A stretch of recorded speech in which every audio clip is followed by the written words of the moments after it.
I didn't plan to record this tonight. The house is quieter than usual. Even the clock sounds tired. I lowered my voice before I pressed the button, like I might wake something fragile. My name is Elias. I'm 88 years old. That number still surprises me when I say it out loud. It doesn't feel like something I did on purpose. It feels like something that happened while I was busy elsewhere. Lately, the days don't argue with me anymore. They don't rush me. They don't demand explanations. They just arrive, sit with me for a while, and leave. I've lived in this house for 43 years. The paint near the hallway light switch is worn thin from my hand. I noticed that yesterday.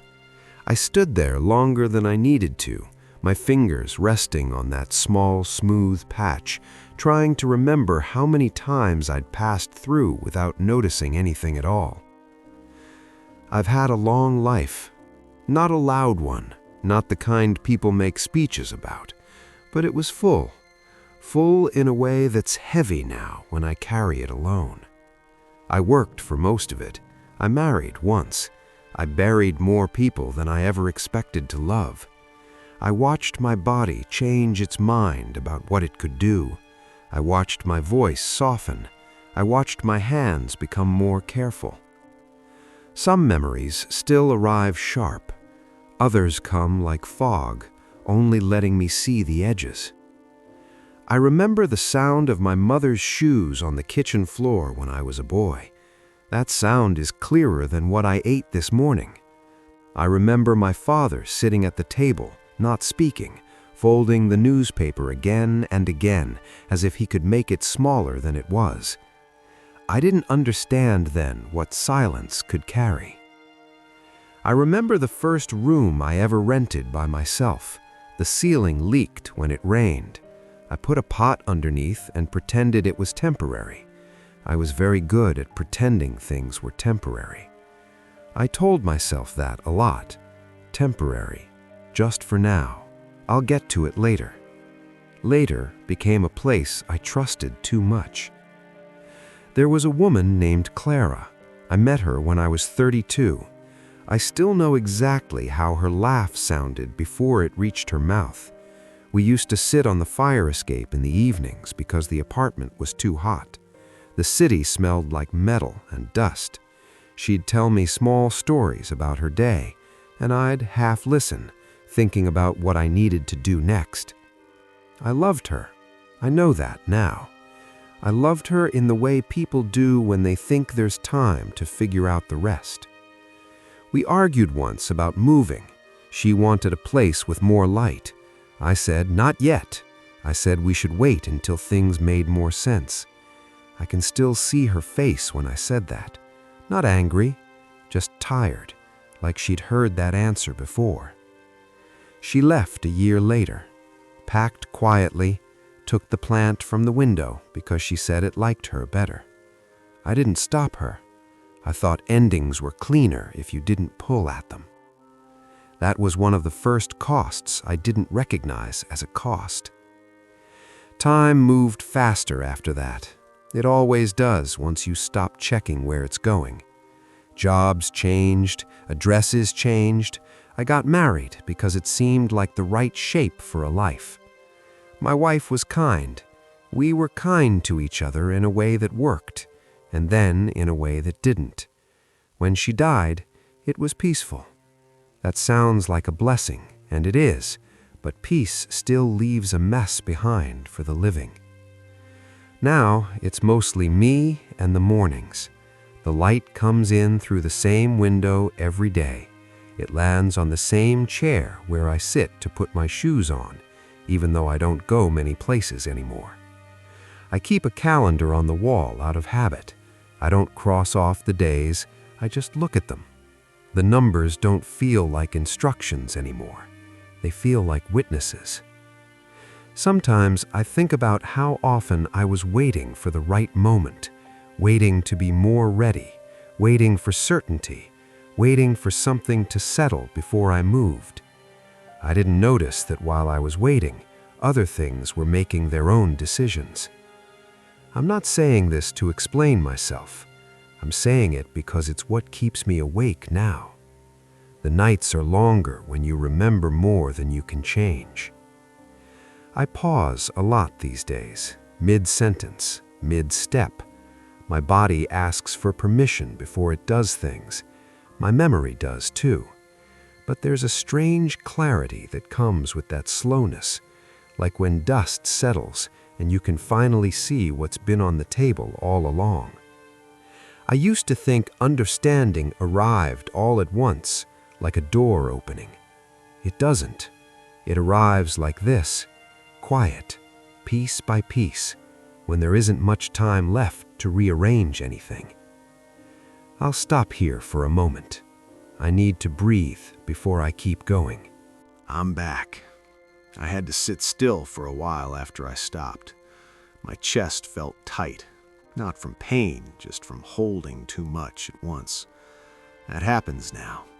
Feelings stack up faster than my body wants to carry them. There's a drawer in my bedroom I don't open often. Inside it are things I never threw away because throwing them away felt like deciding something was truly finished. Old letters, a watch that stopped years ago, a photograph where everyone in it is gone except me. I took that photo out recently. I studied my own face in it, younger, sharper, already convinced I knew what mattered. I remember that day. We were late to something. I was impatient. I wanted the moment to move on so the next one could start. I didn't realize I was standing inside something that would one day feel unreachable. That's how most of it went. I was always leaning forward. There was a stretch of years where I hardly noticed seasons. Winters were just delays. Summers were inconveniences. I measured time by deadlines, not days. I ate meals quickly. I listened with half my attention. I assumed the important parts would announce themselves when they arrived. They didn't. My daughter used to sit on the floor while I worked at the table. She'd draw quietly, stopping every so often to show me something she was proud of. I'd nod, smile, tell her it looked good, and go back to what I was doing. I truly believed I was present. I truly believed that counted. She lives far away now. We speak on the phone. Her voice still has that softness at the edges, but there's a distance I can't pretend not to hear. It isn't anger, it's just the shape a relationship takes when it grows around absences. There are things you don't get to explain later. There are moments that only exist once, and then they belong to memory alone. I didn't understand that while I was in them. As the years passed, my world got smaller without me noticing right away. Fewer invitations, fewer reasons to leave the house. Friends stopped calling one by one, not out of cruelty, just life thinning itself out. Funerals became familiar rooms. I remember standing beside a grave one afternoon, listening to someone speak about a man I'd known for decades. They said he was generous. I was surprised by that word, not because it wasn't true, but because I'd never said it to him when he was alive. I assumed he knew. Assumptions are comfortable. They save time. They also cost more than they seem to. There came a point, maybe in my late 70s, when I realized I was no longer building anything new. I was maintaining, preserving, holding on to what was left. That shift didn't feel dramatic, it felt practical, but something inside me grew quieter after that, like a room that stops being used. The calendar kept turning. I kept writing things down even though there was nowhere urgent to be. Appointments, birthdays I almost forgot. I started noticing how many days passed without me touching another person. A handshake at the doctor's office felt strangely intimate. When you're young, you think loneliness means being alone. When you're old, you learn it's something else. It's the weight of everything that was never said sitting beside you.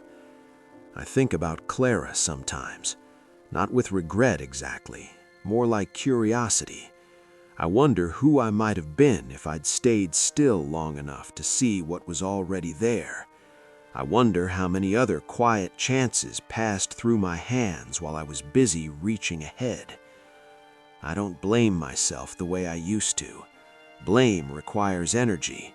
This feels more like recognition, like finally seeing the full shape of a path you've already walked. There's a peace in that, but it's a thin one. It doesn't erase anything, it just stops arguing with it. The calendar stopped arguing too. Days no longer feel like promises or threats. They feel like visitors. Some stay longer than others. Some bring memories with them. Some leave nothing behind.